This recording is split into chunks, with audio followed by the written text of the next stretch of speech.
విజయనగరం జిల్లా రాజాంలో చేపల పెంపకం నిర్వాహకులు ప్రజల ప్రాణాలతో చెలగాట ఆడుతున్నారు. తక్కువ పెట్టుబడితో ఎక్కువ లాభాలు ఆర్జించేందుకు చికెన్ వ్యర్థాలను చేపలకు ఆహారంగా వేస్తున్నారు. రేగిడి, వంగర మండలాల్లో ఉన్న చేపల చెరువుల్లో చికెన్ వ్యర్థాలు వేసి ప్రజారోగ్యం దెబ్బతినేలా వ్యవహరిస్తున్నారు. కుళ్ళిన చికెన్ వ్యర్థాల వల్ల గాలి, నీరు కలుషితమై పర్యావరణానికి ముంపు వాటిల్లుతుందనేది స్థానికులు ఆందోళన.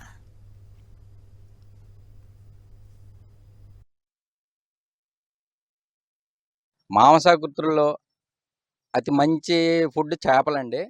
ఆ చేపలు తినడం వల్ల గుండె ఆరోగ్యానికి, చిన్నపిల్లలకి, పెద్దలకి అందరికీ మంచిదని చెప్తుంటారు.